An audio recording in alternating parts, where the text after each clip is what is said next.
This is Counselcast, part of the Legal Talk Network, and I'm your host, Karin Conroy. When you face a complex case outside your expertise, you bring in a co-counsel for next-level results. When you want to engage, expand, and elevate your firm, you bring in a marketing co-counsel. In this podcast, I bring in marketing experts who each answer one big question to help your firm achieve more. Here's today's guest. Hi, I'm Cindy, a marketing expert, brand build strategist, and I help entrepreneurs or founders, business leaders figure out how do we expand our businesses? How do we build relationships with our customers to keep them coming back so we can continue to grow in revenue? So excited to be here today. I'm excited to have this conversation, Cindy. This is going to be a good one because I know that as we talk about this marketing funnel, there are big gaps. And so if you've been listening to all these episodes this year so far, we've been talking a lot about this marketing funnel. And today's title is Your Marketing Funnel Leaking Clients? Improving Relationships and Conversions? Our guest is Cindy Chang. She's a brand coach, and we're going to really dig into a few different places. We're going to start in that middle of the funnel and talk about where you could be having some leaks in that funnel. So just as a recap, the middle of the funnel is consideration and purchase. So the top, you've already had awareness and interest. Now they are thinking it through. You've had some interaction with them. It could have been interaction on your blog. So it might not have even been an actual physical call or whatever. Now they're thinking it through, and then they're also making that purchase or conversion in the middle of the funnel. And we're going to also talk about how the middle of the funnel is not the end of the funnel, right? A lot of people think of this middle of the funnel as the end. And so we'll get into that a little bit more. But let's start first with that middle of the funnel part and talk about how you can build those relationships with someone who's at that phase. So where do you usually see people either having problems with that section or making improvements? What kind of areas do you see are there for improving in terms of relationships? Yeah. So the middle of the funnel, like you say, Karin, is critical really because it's where we convert, right? It's where we go from someone who's interested to someone who's actually investing. And so, yeah, this is where you really want to think about how we're showing value in the relationship. And so it's really about, at this point, not so much just educating people on, what we can do together. It's all about helping people understand the outcomes that they can get when they work with you. Yes. Okay. So as soon as you said showing value, I was thinking through a bajillion of conversations I've had with potential clients and what their interpretation of that might be versus what you were just describing in terms of outcomes. So what do people usually think showing value means? Yeah, love it. This is such a great thing to talk about. Yeah, to dive into. So when I say showing value, I don't mean that you are explaining to someone all the things that you do, right? Like you're not explaining to them, hey, you can pay me to do X, Y, Z. You're explaining to this potential client, hey, if we work together, here is things that you don't have to worry about. Like don't have to worry about, if you have a business, you don't have to worry about all the potential risk. Exactly. And we're going to take care of your contracts and dot all your I's and cross all your T's and all of that kind of stuff. Yes. If you are a business and you're hiring an employee, like don't even think about the paperwork. Like we will take care of all of that. You just focus on getting the right talent for your team and like all the nitty gritty stuff. Like we got it, right? That's the outcome that your client is thinking about. They're not interested in, oh, okay. And in this contract, we're going to have XYZ sections and these XYZ sections are going to mean blah, blah, blah, blah, blah, blah. Like that's your subject matter expertise, but the client doesn't actually care about that. The client just cares about can they find the right talent for their team and have, all the T's crossed and the I's dotted. Like that's all they want to know. I love this because I feel like I have so many stories and examples of this, especially from early on in my own business. And I think there's in this decision process, we all know this is psychology, right? So you're getting inside people's heads. And when people are at this point, they are worried, right? They're worried they're going to make the wrong decision, but they just need some assurance, right? So early on in my career, I started with my positioning was much more focused on offering a cheap option, getting a bunch of people in the door. And so that really worried them about the quality, right? So because you can't really have both. So I can't tell you the number of times in the first few years of working with lawyers and law firms that I would be on the call and they would say, well, can you basically tell me what the website's going to look like? Can you just do a quick sort of draft of, what it's going to be? And to me, this was telling me that they're worried, basically what we were just saying, like they're worried about what that outcome is going to be.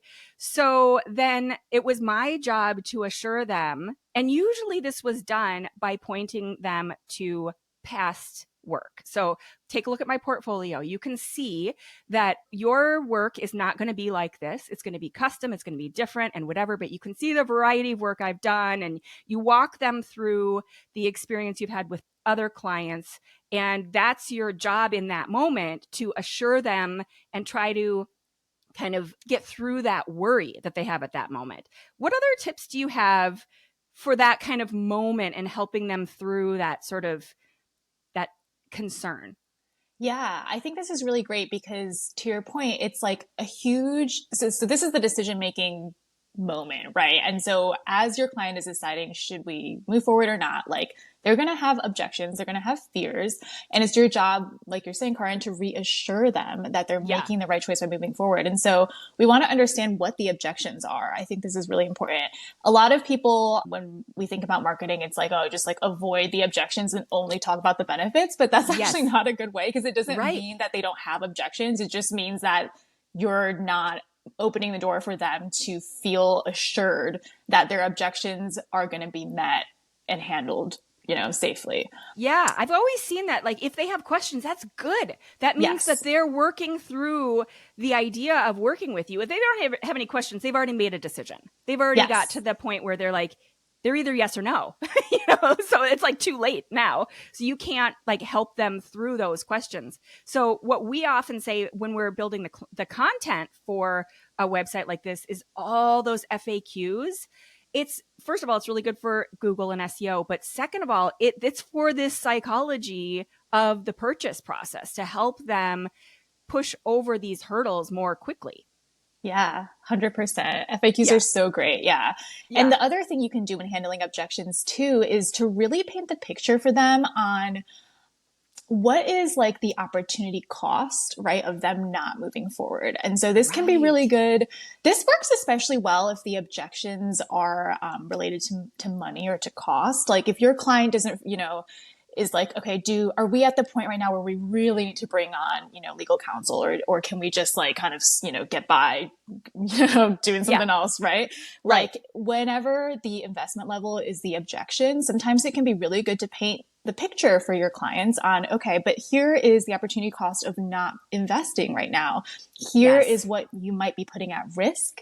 Here are the hours you're going to burn on trying to like plow through this stuff by yourself, like whatever it is that they're going to, instead of the monetary investment, whatever else it is, time, energy, etc., that they're putting at risk instead, you want to really paint that picture for them in this moment.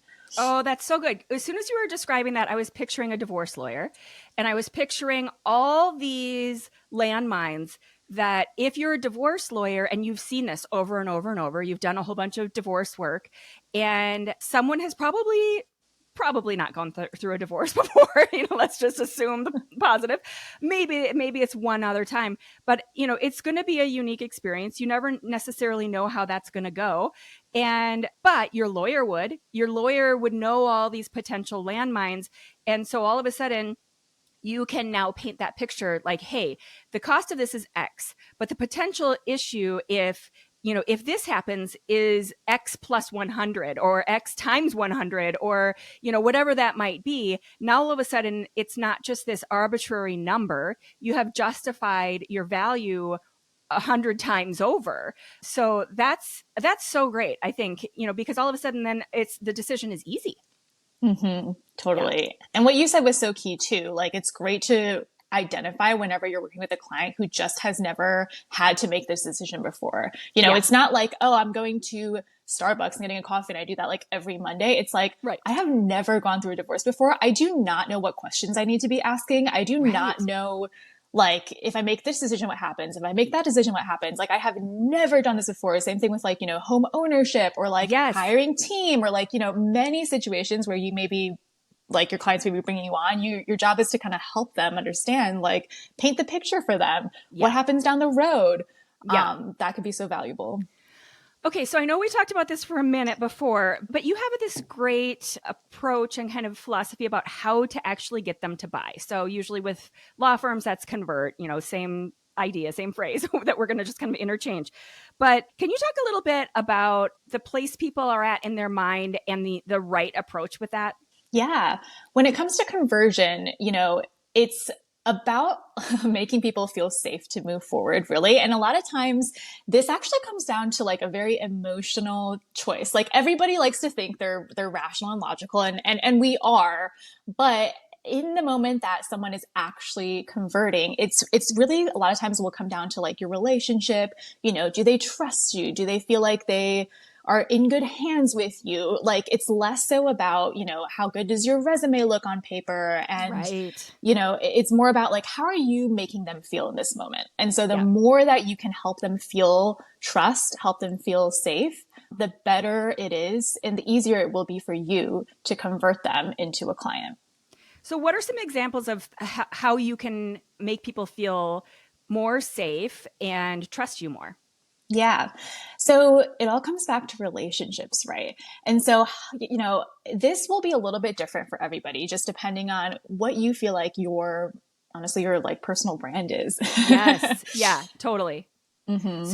So if your personal brand is, I'm going to give you two examples. Let's say you are kind of a super aggressive shark that goes after personal injury cases, and your brand is, I will get it done. I will go after them. I will get you as much money as possible. That's one example. And the other is more of an estate planning attorney who is, let's say that the first example is a man. The second example is a woman estate planning attorney. I sit down with you. I may come to your house. I will be very personal. I know that this is a very personal experience. And so the approach is not aggressive in any way. It's more soft and personal and emotional. Yeah, 100%. Exactly. Yeah. So, for the first example, like someone who you are the one who is the aggressive, like that's your brand. You're going to get it done. You're like, no bullshit. You're like going to go after it, help them get results that they want. Yeah. Like, really lean into that, right? Like, your clients are probably looking for someone to like bust balls. Yeah. And, right. So your job, whenever you're converting this client, whenever this client is about to make a decision on whether to move forward with you or not, your job is to kind of like reaffirm, this is the outcome that we're going after together. Like, we are going to make sure that you can, triple your investment with me, and like that you're going to reap benefits from this. Whereas with the estate planner, much different approach, where maybe it's all about, like you said, sitting down together with your clients, really helping your clients feel like they're understood, like that you're going to take personal time out of your day to sit with them, to listen, to understand like their family structure, understand all the things that they're thinking about when it comes to like providing. You're going to take that much softer approach with them and really help, talk to them about the outcome of what it would look like to work with you. Here's how they can feel. Here's what they can sleep easy at night knowing, Yes. Yeah, I love that language. The other thing we'll say to oftentimes to that more aggressive attorney is you're not going to ever use the word if. It's always when this, so even your language really matters, because if you're sending emails and let's say they're still in this middle decision process and you're asking, first of all, you're not going to send a lot of emails because they are either going to be a yes or a no, and you're going to be somewhat assertive about that. And if you've already sent a few emails following up on your call, you're going to move on and you're going to show that you've got other things going on. But you're not going to say, if you have time today, would you reply to my email, please, with like a little smiley emoji? That's not your positioning, right? It's going to be, when you make a decision, please let me know, period. And then you're moving on and you're going to set that email over to the side and you're going to sit in that positioning. And that's going to align with every other conversation you've had. That estate planning attorney, if they wrote that email, it would feel so off to that client and they would be like, oh, she is having a bad day. Well, I don't know what's happening, but I'm changing my mind, because that doesn't feel right. So, I love that you're saying all of this, because I think that a lot of times with marketing, what ends up happening is we end up wanting to imitate the way other people do it. So like if you, right, like, other people in the industry, they're super successful, you may be tempted to do what they're doing. Maybe like their approach is to, cold email people all the time, or maybe their approach is to knock on doors, whatever. That may not work for you because that may not be your brand, and it's okay. Like that is how it should be, right? So like it is. Mm-hmm. Yeah, it is. And these experiences where you've come to understand a certain thing about a brand, whatever it is, food, certain clothes, whatever that might be. And then all of a sudden they take a left turn and they start doing something. You're like, what are they doing? They're destroying my understanding of what this is. I recently had some example and I can't think of what it was, but I was like, that is such a mistake. It was such a left turn. And what they should have done is dig more into what the thing was that they were already doing. And it just felt so strange. But what I wanted to get to before we run out of time is to talk about your dream audience, your dream client, ideal client, however people, all of these things are kind of the same idea that you hear in, podcasts and blog posts and all of that stuff. But how does this relationship thing work in order to get that dream client, or more specifically, attract that audience? So we're kind of pushing back up to the top of that funnel now, if we talk about the audience, but then the client would be more in the middle of the funnel, where like now you've gone from like just everyone down to, a few people. But can you talk a little bit about how that works in terms of relationships? And first of all, figuring out who your dream audience is, and then how you make that work? Yeah. It's such a great question. And I am going to challenge everyone who's listening to this to free yourself up a little bit from being tied down by hard data and demographics when it comes to your ideal client. This is something that I believe really strongly in when it comes to marketing and selling, and really importantly, relationship building. Yes, it is really helpful if you have a clear picture of like, okay, my ideal person is, age 30 to 45. They're, middle-aged, parent. They maybe have young to teenage kids. Like, yes, super helpful if you understand that background. However, knowing that data is not going to help you have a conversation with this person. Like, what are you going to, right. what are you going to say it's based on their data? Exactly. Yeah. So what you really want to know and dig into and have just really clear idea in your mind of is what matters to this person. Like, so this person is a parent, age 30 to 45. Like, what keeps this person up at night? That's the first question I want to answer. 100%. I'm going to give you an example as you're kind of talking more about this in terms of a website design. So what I see all the time when a first firm is first contacting me is I go to their website, of course, and see, what's kind of going on, what are they doing? And it's a picture of a skyline of whatever city they are in. And it says, we are X lawyers in Y city, and this is our practice area. And so that is that demographic information that you are describing. And you're just sort of like pasting it up on the front of the website. This is what websites were doing probably 15 years ago, at least. And that was fine then. But this is not what people are looking for anymore. They are looking for what you're describing, they are looking for an answer to what is keeping them up at night. They don't care what city you're in. I mean, they probably assume that they will care that you're in the same city as them, but that is not number one. They care about their problem. So can you talk about the difference between like that old school approach versus what you were describing? Yeah, it's really all about how can you make it as easy as possible for someone to say, oh my God, this is what I need. Yes, right? Exactly. So when I come to a website and I see, a skyline and like we're serving XYZ city, I'm like, okay, do I live in this city? Yes or no? And that will tell me whether or not like I'm going to go for this, firm, right? What I'm going to hire this firm. Very rational decision-making process, right? Like very unemotional. It's like very objective. Yeah. Versus if I come to a website and it says to me, parents of young kids, are you worried about, I'm going to take this example to like financial saving, for example, like, have you thought about how you're going to pay for college? Like, do you know for sure that your kids will have opportunity at getting a great education? Wow. Now I'm like, oh my gosh, like, right. Am I providing for my kids' future? Like, am I providing for my family? And like, now we're talking emotions. Now I'm there. Now I'm like, yes, I'm this person. How can I provide for my kids? Yes. Right? Do you see the difference between how potent that message is? Yeah, it's a lot like these things that I keep seeing about like having a conversation where the conversation starts out like, tell me about your childhood.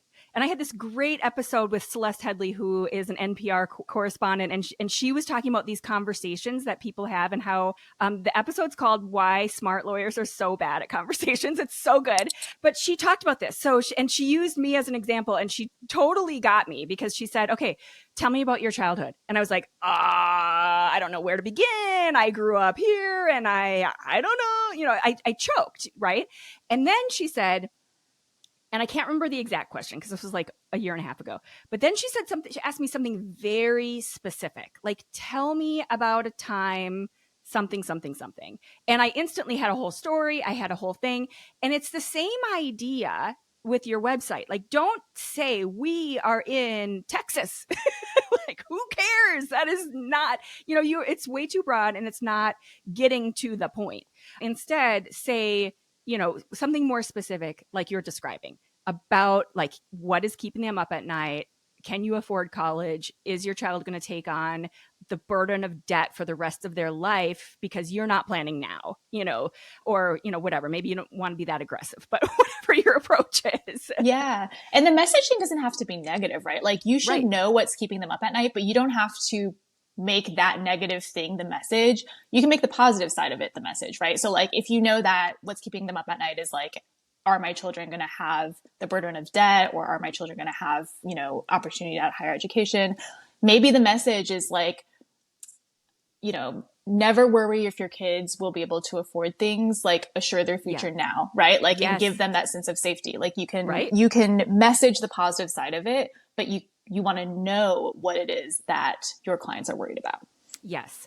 Okay, so I really briefly want to talk about the bottom of the funnel because that was a little bit of top of the funnel. We spent a bunch of time in the middle, but briefly, I feel like I keep saying I feel, but I know that this bottom of the funnel is the most ignored and forgotten about. It's like, over so sadly kind of over in the corner. Most people forget about it.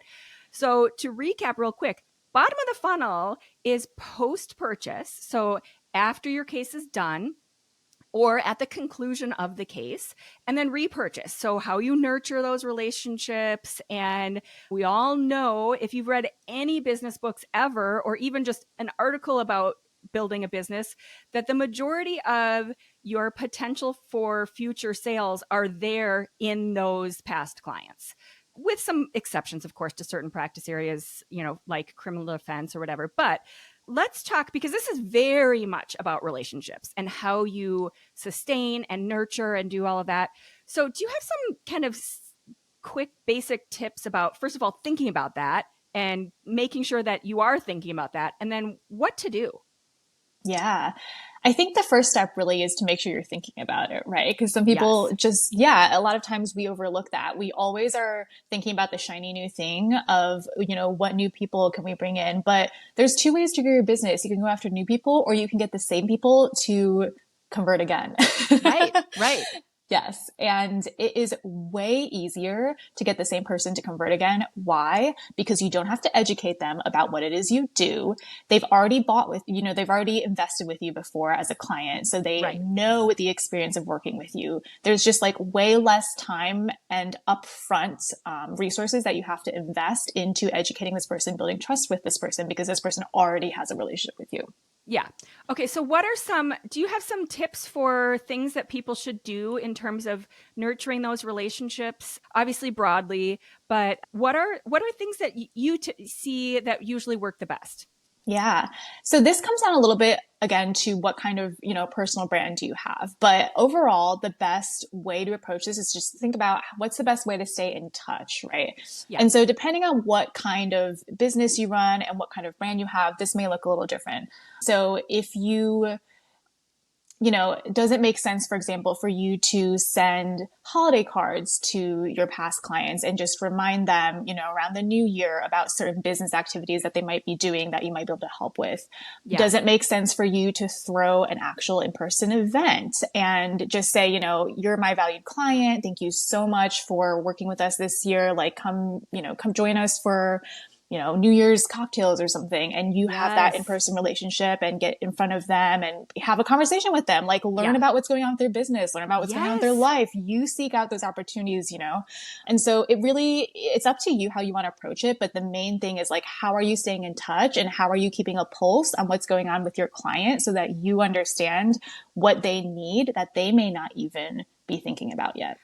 I love that. As you were talking, I was picturing a business attorney who has all these business clients, and maybe you could bring them together because they're likely in the same community. What a great opportunity to kind of cross-reference and get those relationships going. Now you're that central connector. You're doing all this great business. One example, the other example I was thinking of that was so smart in my mind is my daughter's orthodontist. At the end of the year, rented a theater, which I've done this for a birthday party, and it's a few $100. And, if you know how expensive braces are, that this is nothing compared to, what his revenue is.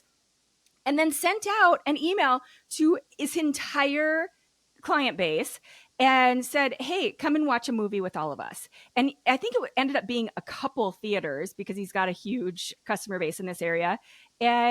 But for a few $100, first of all, just sending out holiday cards, it's going to cost a few $100. That's, to that many people.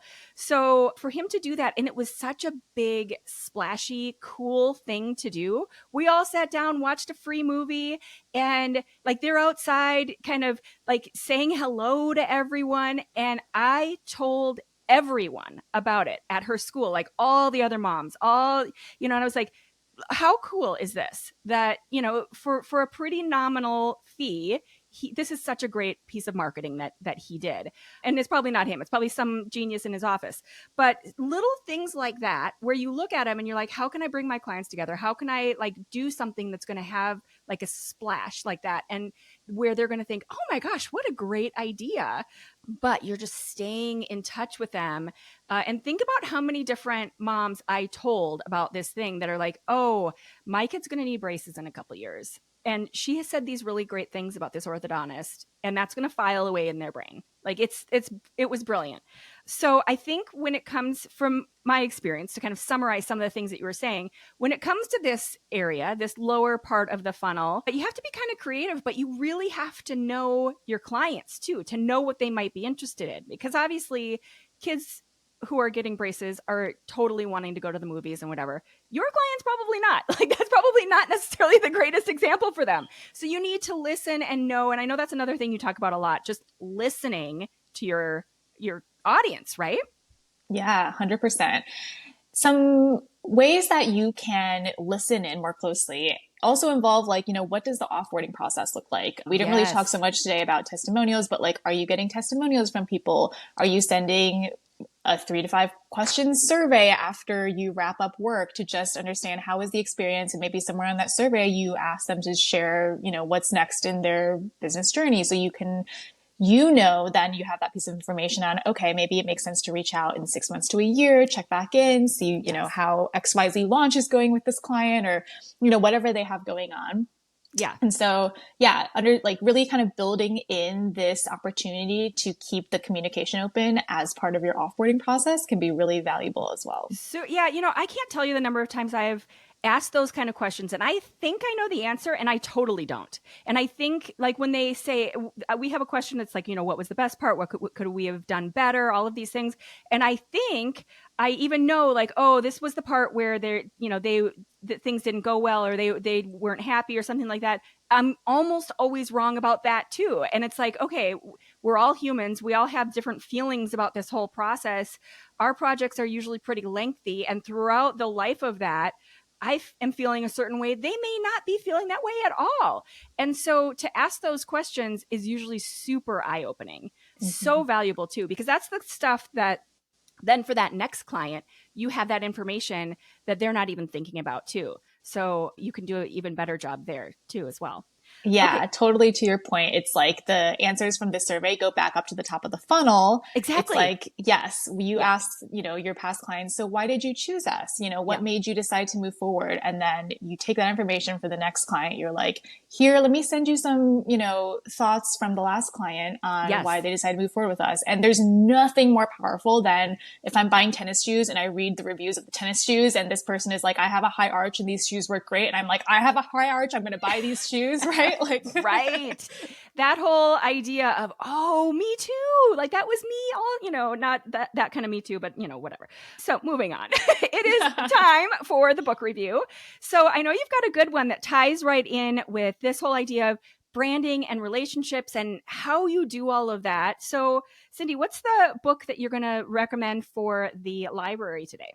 Yeah. So I love this book. Great if you are someone who is looking to build out your personal brand, whether, maybe you're leaving your current position and looking to start out on your own, or whether you're just looking to build a name for yourself within the industry. It is called You Are the Brand. Very easy to remember. It's by Mike Kim. Super fast read, but really, really actionable. It will really walk you through just some questions that you want to ask yourself when it comes to your brand so that you have clarity on what you stand for, how to speak about your services, and how to start building relationships with those people that you want to work with. I feel like when I see this done the wrong way, and I know we've all seen this, and I'm sure you have plenty of examples, but when you see this done the wrong way, you just kind of cringe. And oftentimes it's on social media, and they're oftentimes on the wrong social media platform, and they have just searched for like trending something on, whatever platform they're on, and then they just do that same thing. And it's like, oh my gosh, you're a lawyer. What? No, stop. I just want to erase it real quick for them. But I think that's the goal, right? Is to avoid the cringe, to avoid doing it the wrong way. But a lot of people get hung up with like, okay, well then what? Then what? Like, what do I do? And so this book is going to be a great resource.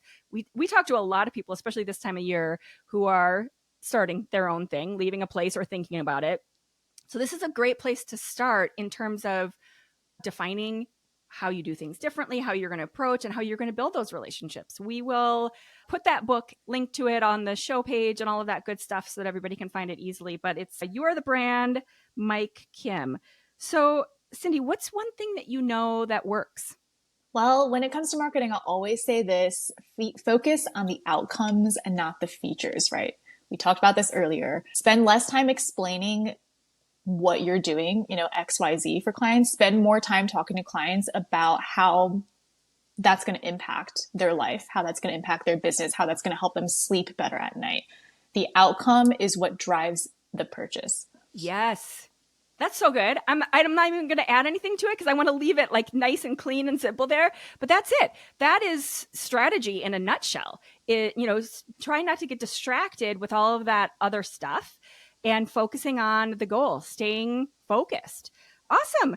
Cindy Chang is a brand coach at The Hustling Heart. We will link to all of your good stuff, your social media accounts, your content, and we'll obviously add the book review and all of that stuff in the show notes. But thank you so much. This was an awesome episode. Thanks, Karen. Appreciate it. Thank you for listening to this episode of the CounselCast podcast. Be sure to visit our website at counsel-cast.com for the resources mentioned on the episode and to give us your feedback. If you enjoyed this episode, I would appreciate if you could rate and review the podcast on Apple and subscribe to your favorite podcast platform. See you on the next one.